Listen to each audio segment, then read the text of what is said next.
तर मॅडम, आपल्या परंपरेनुसार आपण देशी गायींची सेवा तर करतच आलोय, पण यामधून व्यवसायाकडे कसे वळता येईल? भरपूर पैसा आहे असं मी तर अगदी सांगू शकतो. तुमच्याकडे 2 जरी गायी असल्यावरती तुम्ही काय कसं त्याचं व्यवसायामध्ये रूपांतर करू शकता. जिथं गायी असते तिथं तिथं प्राणऊर्जा असते, सात्विक एनर्जी असते. आता ही पूर्णपणे शेणापासून बनलेली आहे मूर्ती, पर्यावरण पूरक आहे. हे खुर्चीसाठीचं आसन आहे. तुम्ही खुर्चीवरती जे काम शक्यतो IT क्षेत्रामध्ये लोक जास्त वेळ खुर्चीमध्ये बसतात, तर हे त्यांच्यासाठी आपण खास करून बनवलेलं आहे. आणि जे ड्रायव्हिंग करतात, सतत कारमध्ये बसलेले असतात, त्यांना सुद्धा हे आसन खूप उपयोगी होतं. याचबरोबर तुम्ही कोणी स्वामी भक्त जर असाल तर तारक मंत्र जर म्हणत असाल तुम्ही, तर त्या तारक मंत्राच्या पाण्यामध्ये जर चिमूटभर हे भस्म जर टाकलं तर तुमचं शरीर जे आहे ते शुद्धीकरणाचं काम हे भस्म करतं. म्हणजे वात, पित्त आणि कफ शरीराचं तापमान आहे ना हे नियंत्रित करते.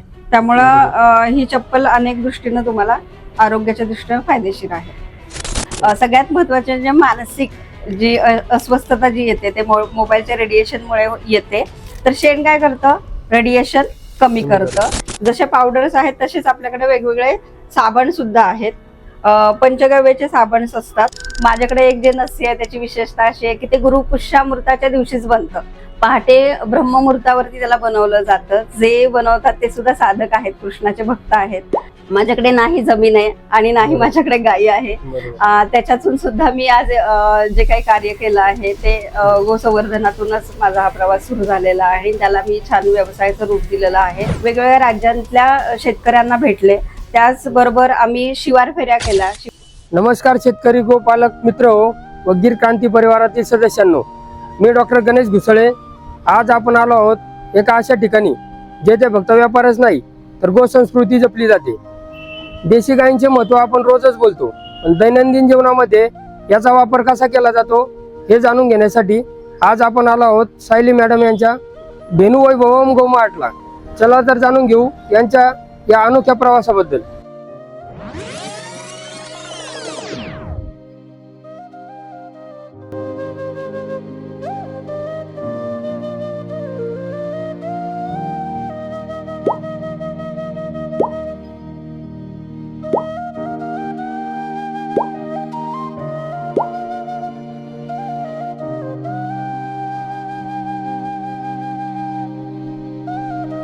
आपल्या हक्काच्या गीर क्रांती या YouTube चॅनलला आत्ताच सबस्क्राईब करा.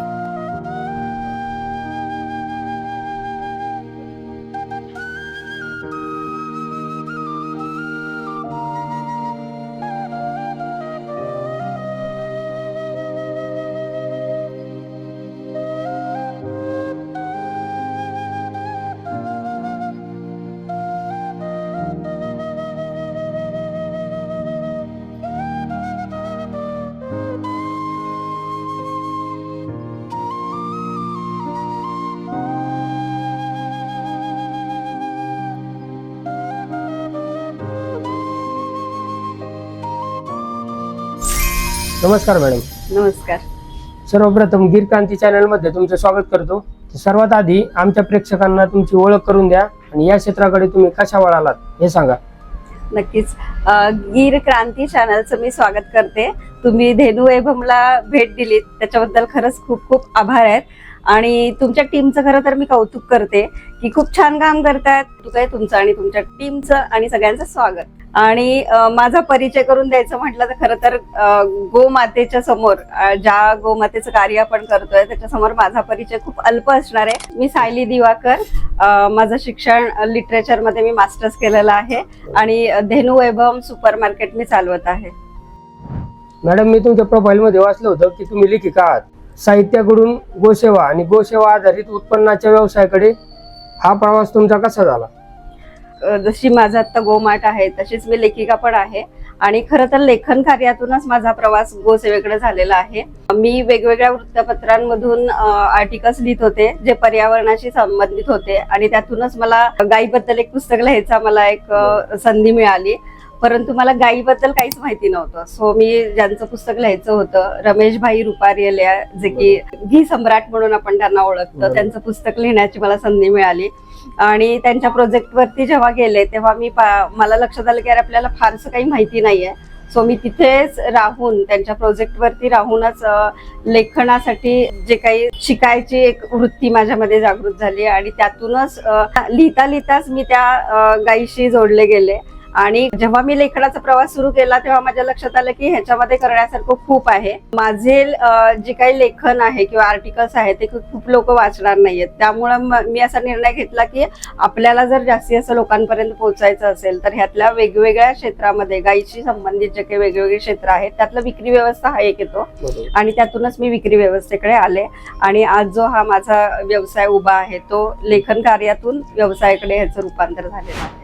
मॅडम, तुम्ही जे रमेश भाईंचं पुस्तक लिहिलं त्या ठिकाणी तुम्हाला काय अनुभव आला ते थोडं सांगा. खरं तर जे काही पुस्तक मी लिहिलं ते पुस्तक लिहितानाच खरं तर मी गायीशी जोडले गेले.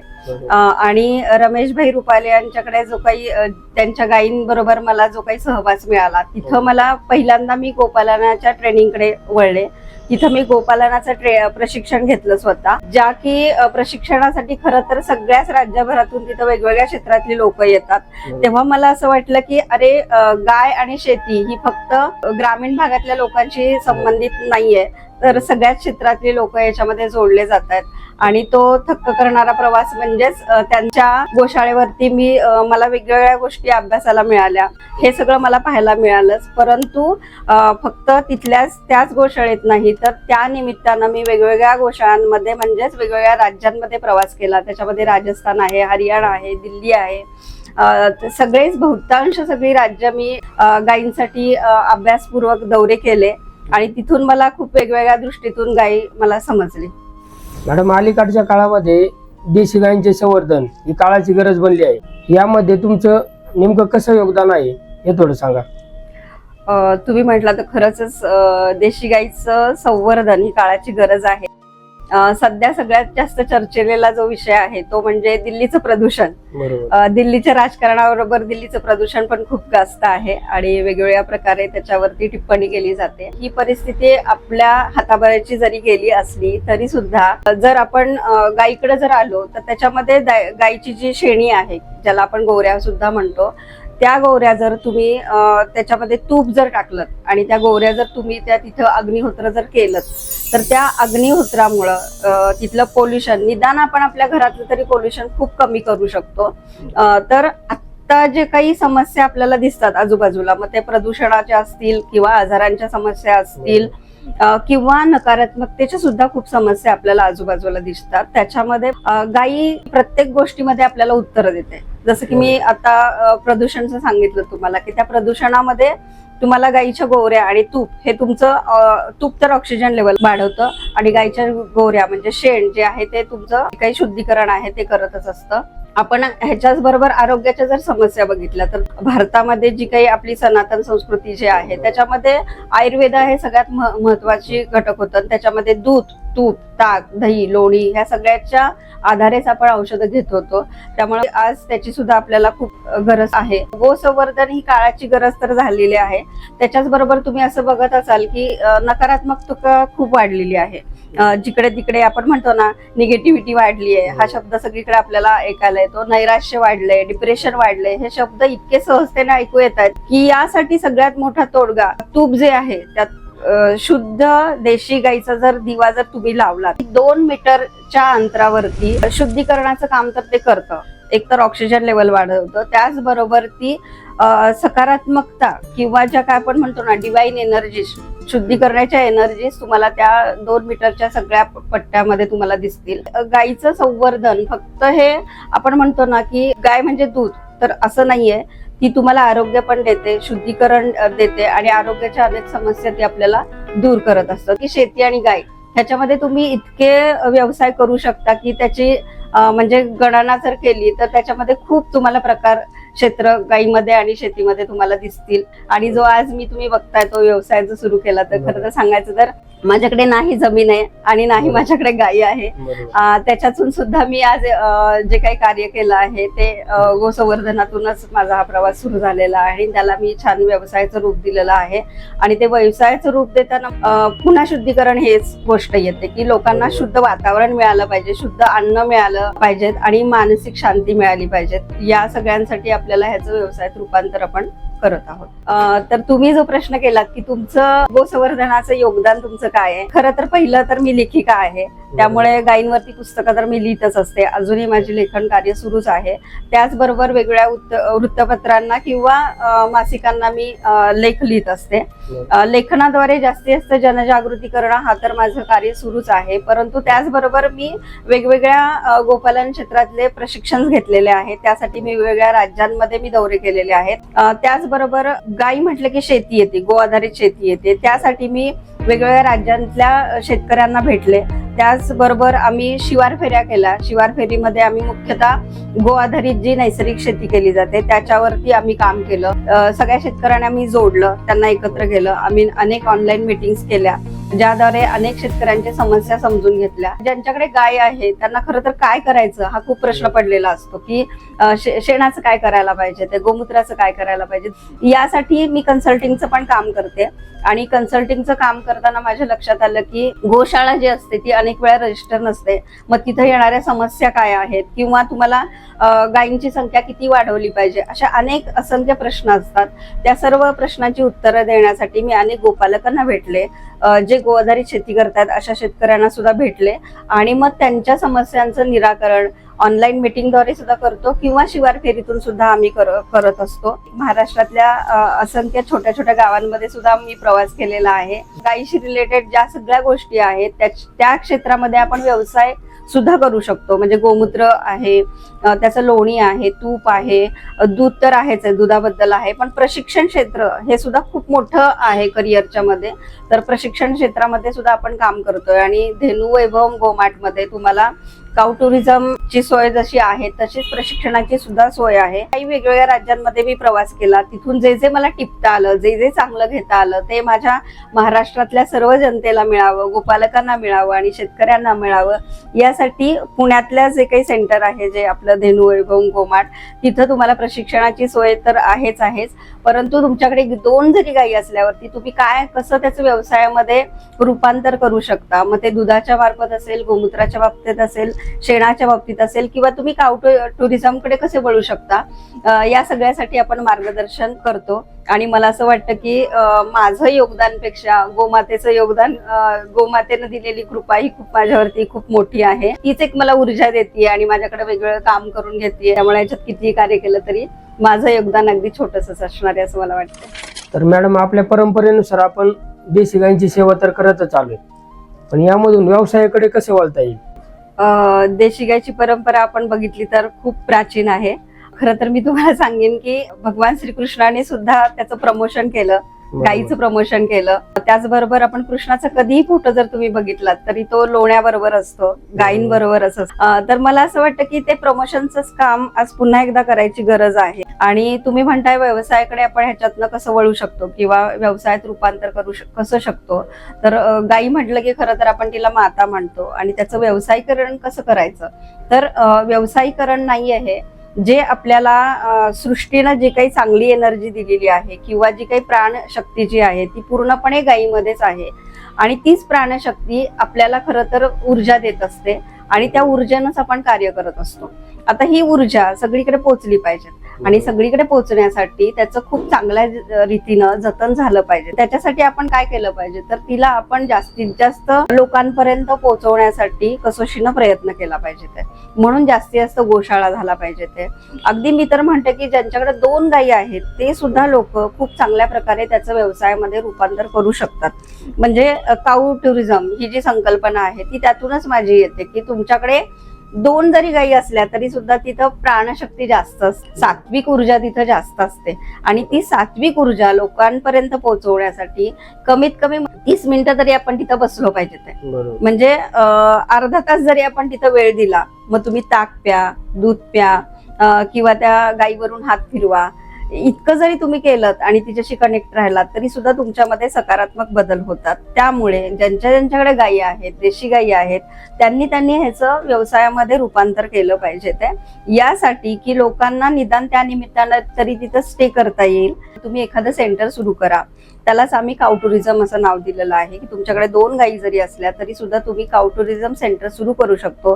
ताक पिण्याची तिथं व्यवस्था करू शकता, दूध पिण्याची तिथं व्यवस्था करू शकता. तुमच्याकडे लोणी असेल किंवा गायीशी रिलेटेड ज्या काही वस्तू तुम्ही बनवता त्या सुद्धा तुम्ही तिथं विक्रीला ठेवू शकता आणि तुमच्याकडे ते लोक कनेक्टेड होतील.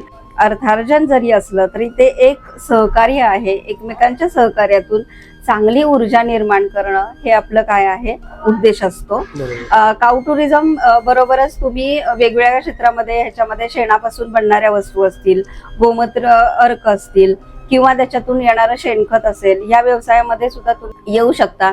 त्याच्यासाठीच आम्ही धेनू वैभव गोमाट तर्फे आम्ही प्रशिक्षणाकडं वळलेलो आहोत. का तर ज्यांना म्हणजे मी तर म्हणते की कॉलेजमधला जरी मुलगा असेल ज्याला थोडा 2 तास जरी वेळ असेल तो सुद्धा आमच्या बरोबर कनेक्ट होऊ शकतो किंवा एखाद्या गोशाळेशी कनेक्ट होऊ शकतो. तिथे विक्री व्यवस्थेमध्ये मदत करू शकतो किंवा तो एखाद्या वस्तू ज्या काही गोमय वस्तू आहेत त्या वस्तू सुद्धा बनवायला शिकू शकतो. मी जेवढा प्रवास केलाय तर मी असं बघितलंय की गाय म्हणजे फक्त सेवा नाहीये, त्याच्यामध्ये तुम्हाला चांगली समृद्धी पण येऊ शकते, भरपूर पैसा आहे असं मी तर अगदी सांगू शकते. म्हणजे सुखी, संपन्न आणि धनवान लोक जी की गोआधारित शेती करतायत किंवा जे की गाई गोपालन करतायत अशी लोक मी बघितलेली आहेत. त्यामुळे विशेषतः तरुणांना मी सांगते की ज्यांना असं वाटतंय की अरे नाही शेती आणि गायमध्ये पैसा नाहीये, तर असं बिलकुल नाहीये.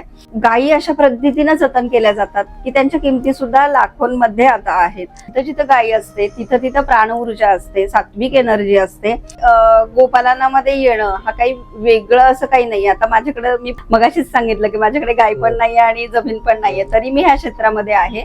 तर प्रत्येक जण म्हणजे महाविद्यालयीन युवकापासून घरामध्ये बसलेल्या गृहिणी सुद्धा याच्या क्षेत्रामध्ये नक्कीच काम करू शकतात असं मला वाटतं. मॅडम, तुम्ही आता सांगितलं की तुमच्याकडे जमीन नाही, गोठा नाही किंवा गाई नाहीत, पण तुम्ही हे सर्व कसं चालवता आणि याच्यामधून उत्पन्न कसं मिळवता? खूप चांगला प्रश्न विचारलाय तुम्ही. खरं तर पहिला तर मी एक लेखिका आहे. सो लेखनाच्या माध्यमातून मी माझं अर्थार्जन सुरूच आहे आणि त्याच उद्देशानं मी गोसंवर्धनाकडे आले होते की लेखनाच्या माध्यमातून चांगली जनजागृती आपल्याला करता यावी या उद्देशानं मी गाईच्या प्रवासामध्ये आलेले होते. परंतु मला असं दिसलं की याच्यामध्ये भरपूर संधी आहेत. आपण फक्त लेखनाबरोबर इतरही गोष्टींशी गाईच्या आपण कनेक्ट होऊ शकतो. तर पहिल्यांदा मी तुपाची विक्री सुरुवात केली. मी तुम्हाला म्हटलं की सगळ्या राज्यांमधला प्रवास झालेला आहे. अशा ठिकाणी मी खूप छान काम बघितलं. ते म्हणजे की परंपरागत गोपालन करणारी लोक आहेत, दूध व्यवसाय करणारी लोक आहेत किंवा तूप बनवण्याची एक प्रक्रिया असते ज्याला आपण वैदिक पद्धत म्हणतो. आणि त्याची सगळ्यात महत्वाची अट म्हणजे की त्या गायी पूर्ण दिवसभर ज्या असतात त्या रानात गेल्या पाहिजेत. म्हणजे चालत्या फिरत्या आपण ज्या गायी म्हणतो, शुद्ध तूप किंवा दूध हे लोकांपर्यंत जावं ह्या उद्देशानं मी खरं तर याच्याकडे बघत होते आणि त्यातूनच मी पहिल्यांदा तुपाची विक्री सुरू केली. आणि तुपाची विक्रीमध्ये माझी पहिली अट होती की ती देशी गाईच असली पाहिजे. दुसरी अट होती की ती रानामध्ये चरायला जायला पाहिजे. ही एक माझी अट होती. कारण रानात जाणारी गाई एक तर तिला आवडेल ते खाते, ती चालती फिरती असल्यामुळे, हिंडती फिरती असल्यामुळे काय होतं की तिचं आरोग्य पण चांगलं मिळतं आणि वनौषधी मिळतात. रानामध्ये चरायला गेलेल्या गाईला वनौषधी मिळतात, ज्या की वनौषधींची आपल्याला फारशी माहिती नसते. त्या वनौषधी त्या खात असतात. त्यामुळे आपोआपच ते सगळे घटक त्या दुधामध्ये उतरतात, त्या तुपामध्ये उतरतात. त्यामुळे मी तो एक अट्टहास धरलेला होता की अशा रानात जाणाऱ्या गायींचं पण तूप विकायचं. आणि मी जे सुरू केल्यावरती मला त्याला खूप चांगला प्रतिसाद लोकांकडून आला आणि त्यांनी आग्रह केला की बाबा आम्हाला असं चांगलं तूप हवंय. आणि मग तुपाबरोबरच मी त्याच्यातले शेण्या असतील, गोमूत्र असेल, असे एक एक घटक मी त्याच्यामध्ये ऍड करत गेले. पहिल्यांदा खरं तर माझा गेले 7 वर्ष मी घरीच हा प्रवास सुरू होता. घरीच हे सगळे प्रोडक्ट ठेवलेले होते. त्याच्यानंतर मग मी आता गोमाट मध्ये त्याला कन्व्हर्ट केलं आणि गोमाट मध्ये त्याला रूपांतरित करण्याआधी माझ्याकडे जवळजवळ 1000 प्रोडक्ट होते जे की गो आधारित होते. देशी गाई किंवा गोशाळेतून आलेले सगळेच हे प्रोडक्ट होते. त्याच्यामध्ये सकाळी पेस्ट किंवा आपण म्हणतो ना राखुंडी, त्याच्यापासून रात्रीचं गुड नाईट पर्यंत आपल्याला सगळ्या वस्तू इथे आपल्याला अवेलेबल होतात. गोमाट तयार करताना पहिली अट होती की देशी गाईचेच सगळे प्रोडक्ट ठेवायचे. म्हणजे माझ्याकडे जे काही प्रोडक्ट्स येतात ते गोठ्यातूनच येतात, म्हणजे गोशाळेतलीच प्रोडक्ट असतात. माझ्याबरोबर काम करण्यासाठी तुम्हाला जेव्हा फॉर्म भरला जातो त्याच्यामध्ये पहिलं लिहिलेलं असतं की तुमच्याकडे देशी गोधन किती आहे. त्यामुळे ज्याच्याकडे देशी गोधन आहे तीच लोक माझ्याशी कनेक्टेड आहेत. त्याच्यानंतर आपल्याला पॅन इंडिया काम करते मी. पूर्ण राज्यातून आपले सगळे प्रोडक्ट येतात. तर इथं तुम्ही जे काही गोमाट बघता आहात त्यातले प्रत्येक प्रोडक्ट हे गोशाळेतूनच येतात. इथले जे जे प्रोडक्ट तुम्ही घेता त्या प्रत्येक गोशाळेमध्ये तुम्ही स्वतः जाऊ शकता. त्याला आम्ही काउ टुरिझम म्हणतो किंवा शिवार फेरी म्हणतो. जी तुम्ही भाजी घ्याल तिथली शेती तुम्हाला बघायला मिळेल की ती गो आधारित खरंच आहे का. आपण म्हणतो की प्रत्येक गोष्ट सेंद्रिय आहे का, शुद्ध आहे, याची खातरजमा आता लोकांना करणं खूप गरजेचं झालेलं आहे. मग एखाद्याच्याकडे जर हळद असली आणि तो गो आधारित शेती करतोय तरी सुद्धा आपण ती हळद इथं विक्रीला ठेवतो. आणि आपल्याकडे जर प्रोडक्ट बघितले तर रोज जे लागतात दैनंदिन जीवनामध्ये, जसं की दूध आहे, तूप आहे, ताक आहे, दही आहे, लस्सी आहे, श्रीखंड आहे, त्याचबरोबर भाज्या पण इथं मिळतात. त्या पूर्णपणे विषमुक्त भाज्या असतात, कुठली फवारणी त्या भाज्यांवरती होत नाही. त्याचबरोबर सगळी पिठं आहेत, तुम्हाला सगळी पिठं गव्हाची असेल, ज्वारीचं असेल, डाळीचं पीठ तुम्हाला इथं मिळतं, गूळ मिळतो, खांडसरी मिळते.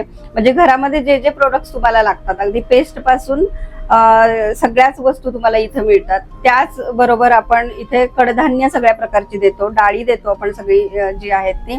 रोजच्या लागणाऱ्या वस्तू आपल्याला साबण असतील, पंचगव्याचे, शॅम्पू असेल, म्हणजे माझ्याकडे वेदनाशमन तेल जरी असलं तरी सुद्धा त्याच्यामध्ये गोमेरस असतो. म्हणजे माझ्या लिप बाम आहे ते सुद्धा लिप बाम आपलं तुपापासून बनलेलं असतं.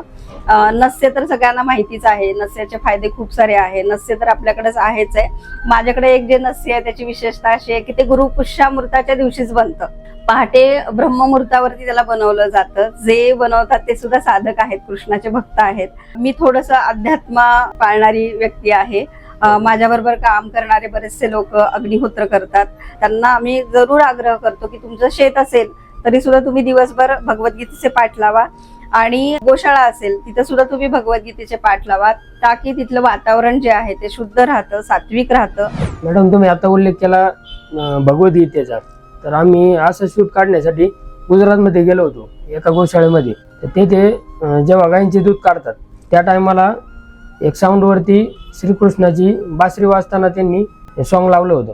त्याचा असा त्यांचं म्हणणं असं होतं की त्याचा प्रभाव असा होतो की गायी दूध काढताना एकदम शांत उभा राहतात व दूध पण वाढतं. अगदी बरोबर आहे, अनुभव आहे हा. वेगवेगळ्या राज्यामध्ये मी जेव्हा प्रवास केले तेव्हा मी म्हटलं ना की खूप चांगलं काम करणारे गोपालक आहेत. अग्निहोत्र सगळीकडे होतं. पहाटे ब्रह्ममुहूर्तावरती अग्निहोत्र, त्याच्यानंतर सतत संगीत लावलं जातं. त्या संगीताचा प्रभाव असा होता की एक तर तिथलं वातावरण सात्विक होतं, शुद्ध होतं आणि तिथं ज्या काही गायी आहेत किंवा काम करणारे कामगार आहेत त्यांचं सुद्धा वात्सल्य वाढलेलं आम्ही पाहिलेलं आहे.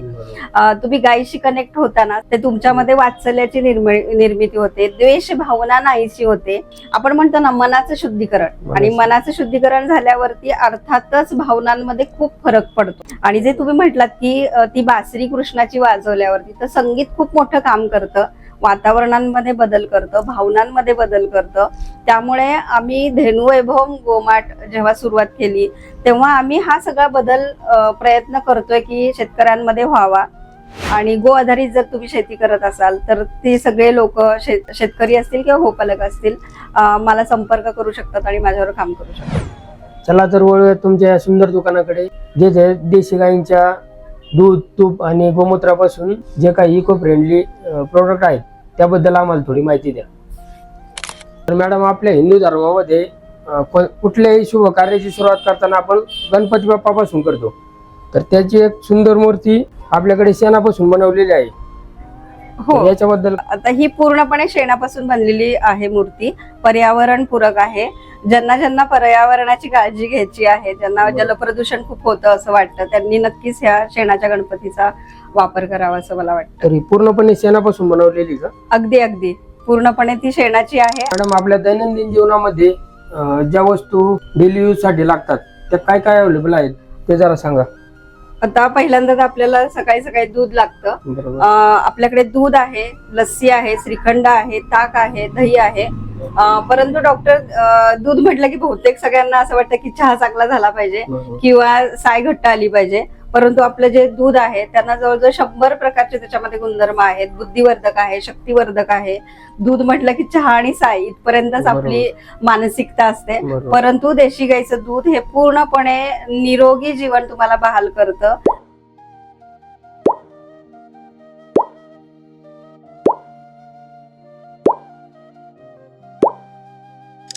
डॉक्टर, आपल्याकडे भाजी देखील येते, दुधाबरोबर भाज्या पण मिळतात. त्या भाज्याचं वैशिष्ट्य आहे की ह्या भाज्या फक्त गोशाळेतून येतात आणि ह्याच्यावरती कुठलीही रासायनिक फवारणी केली जात नाही, पूर्णपणे शुद्ध.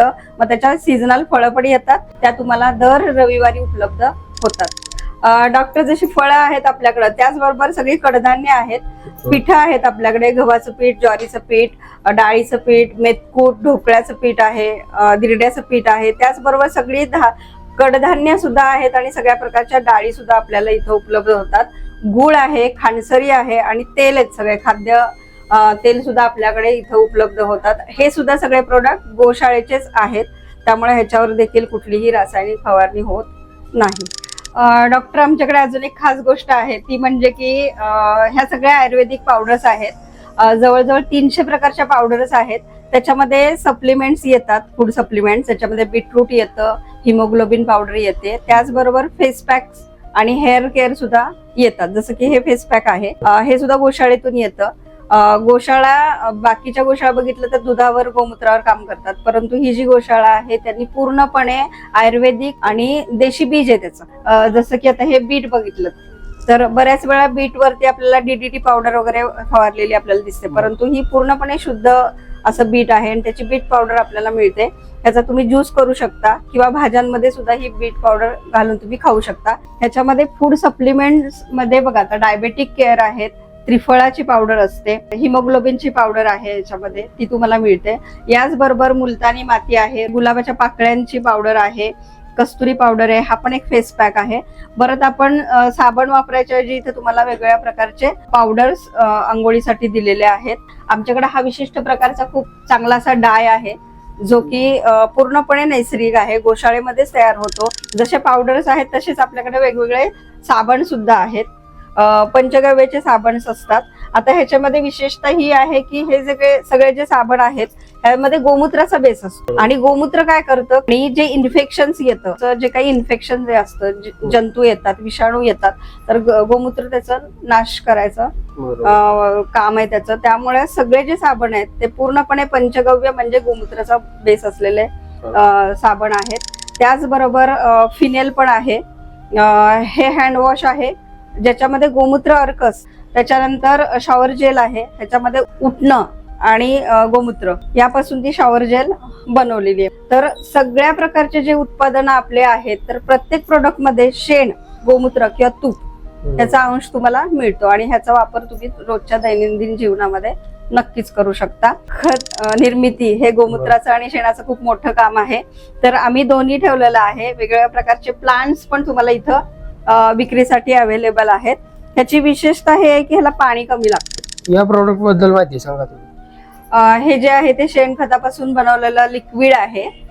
हे लिक्विड घातल्यावरती तुमचे जे काही झाडं आहेत ती खूप चांगल्या प्रकारची येतात. त्याचबरोबर हे जे आहे ह्याच्यामध्ये तुम्ही घरामधले जे काही भाजीपाला आहे, तुमची फळं, तो सगळा जो कचरा, ओला कचरा असतो तो तुम्ही ह्याच्यामध्ये टाकू शकता.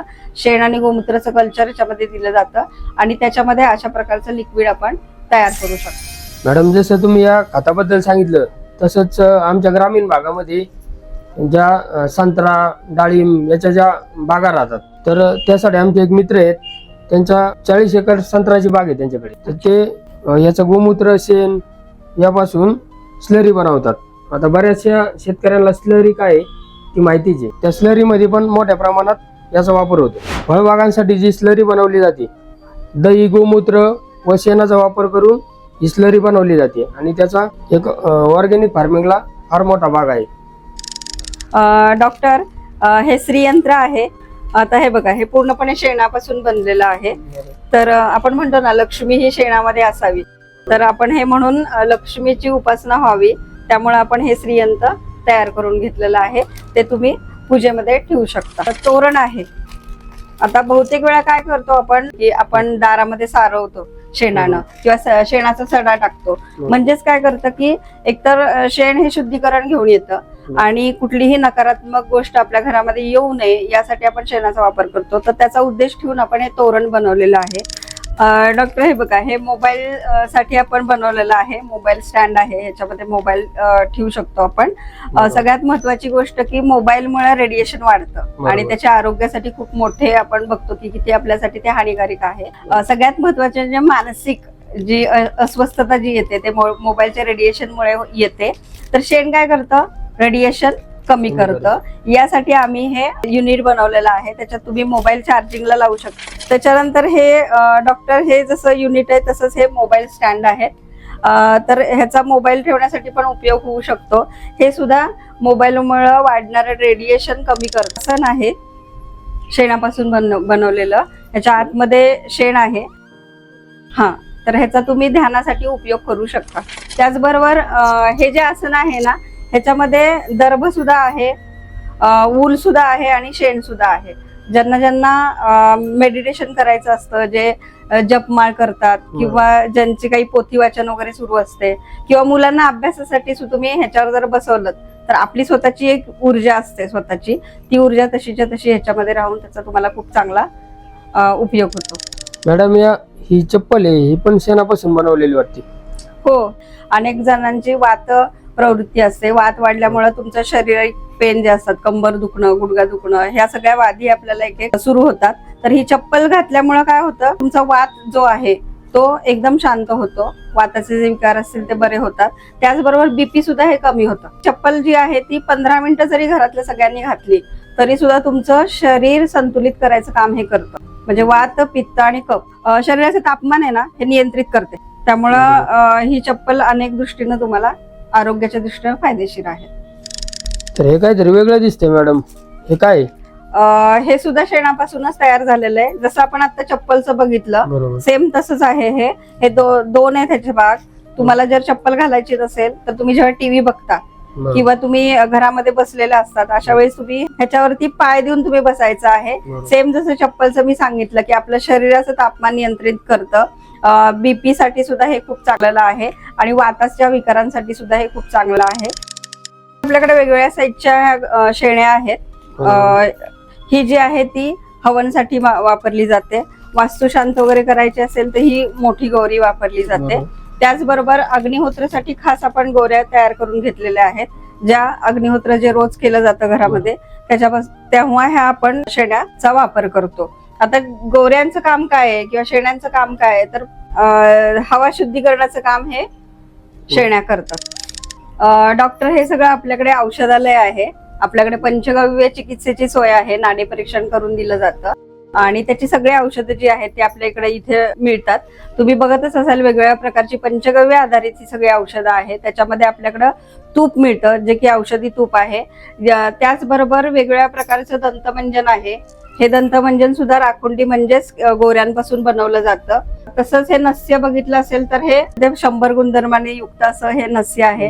तेल आहे, त्याच्यामध्ये केसांसाठी असलेलं तेल आहे, वेदनारहित असं तेल आहे. सगळ्यात महत्वाचं म्हणजे डॉक्टर हे भस्म आहे. ह्या भस्म जे आहे ते शेणांपासून तयार केलेलं भस्म आहे. अग्निहोत्र जे आपण करतो त्या अग्निहोत्राचं हे भस्म आहे. याचा जर उपयोग सांगायचा म्हटलं तर स्किनच्या इन्फेक्शनसाठी किंवा स्किनचे कुठलेही प्रॉब्लेम जर असतील तर त्या स्किनच्या प्रॉब्लेमसाठी हे भस्म खूप मोठं काम करतं. याचबरोबर तुम्ही कोणी स्वामी भक्त जर असाल तर तारक मंत्र जर म्हणत असाल तुम्ही, तर त्या तारक मंत्राच्या पाण्यामध्ये जर चिमूटभर हे भस्म जर टाकलं तर तुमचं शरीर जे आहे ते शुद्धीकरणाचं काम हे भस्म करतं. डॉक्टर आपल्याकडे सगळ्या प्रकारचे अर्क आहेत गोमूत्राचे. आता अर्काचं मध्ये गोमूत्र अर्क मला अनेक जण विचारायला येतात की आम्ही कुठलं गोमूत्र अर्क घेऊ. यासाठीच आपण नाडी परीक्षण ठेवलेलं आहे. नाडी परीक्षणामध्ये तुम्हाला नाडी परीक्षण करून तुम्हाला कोणतं अर्क घ्यायचं ते नक्की सांगितलं जाईल.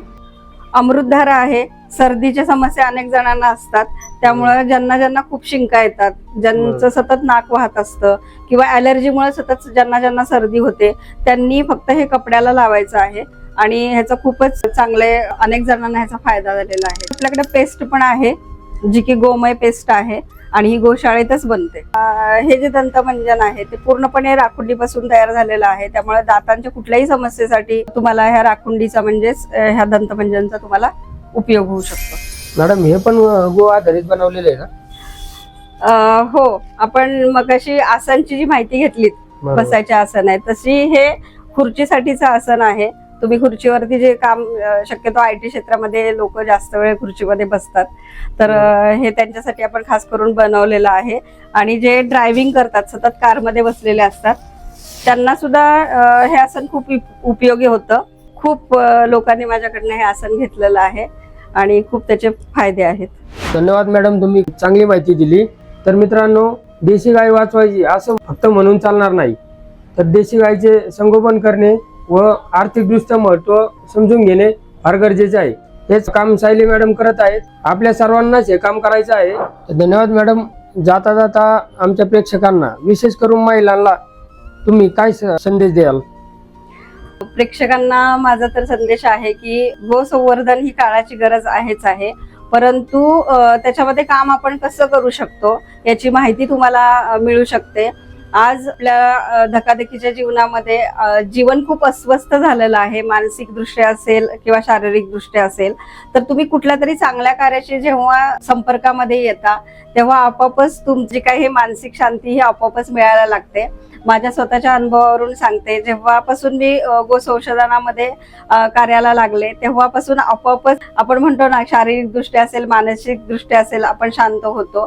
तर तुम्हाला जर कुठलंही कार्य करायचं असेल, त्या कार्याबरोबरच तुम्ही गोसंवर्धनाच्या कार्यामध्ये सुद्धा सहभागी होऊ शकता. मग महिला वर्ग जरी असला, आपला नोकरी सांभाळून किंवा कॉलेज करून सुद्धा तुम्ही ह्या क्षेत्रामध्ये वळू शकता. याच्यामध्ये करिअरची संधी भरपूर आहेत. प्रत्येकाकडे गायी असलीच पाहिजे किंवा जमीन असलीच पाहिजे याची काही आवश्यकता नाहीये. तरी सुद्धा तुम्ही या क्षेत्रामध्ये नक्कीच येऊ शकता. या क्षेत्राकडे यायचंय त्यांनी नक्कीच धेनू वैभव मार्टला नक्कीच तुम्ही भेट देऊ शकता आणि माझ्याशी कनेक्ट होऊ शकता. मित्रांनो, तुम्हाला देखील हे प्रोडक्ट पाहिजे असतील व मॅडमचे मार्गदर्शन घ्यायचे असेल तर डिस्क्रिप्शन बॉक्समध्ये मॅडमचा नंबर दिलेला आहे, त्याचबरोबर स्क्रीनवर देखील दिलेला आहे. तुम्ही संपर्क करू शकता. तुमच्या शॉपचा पत्ता सांगा. धेनू वैभव गो मार्ट, जे की पु ल देशपांडे उद्यान आहे, त्या पु ल देशपांडे उद्यानाच्या अपोजिट नवशा मारुतीची लेन आहे. त्या लेन मध्ये शत्रुंजय अपार्टमेंट मध्ये शॉप नंबर 1. आणि माझा नंबर जो आहे तो 9209264392. धन्यवाद. तर धन्यवाद मित्रांनो. व्हिडिओ आवडला असेल तर लाईक करा व तुमच्या ज्या मित्रांना देशी गाई सोबत काम करायचं आहे यांना शेअर करा व चॅनलला सबस्क्राईब करायला विसरू नका, म्हणजे तुम्हाला नवनवीन व्हिडिओ पाहायला मिळतील. जय हिंद, जय गोमाता, जय गीर क्रांती.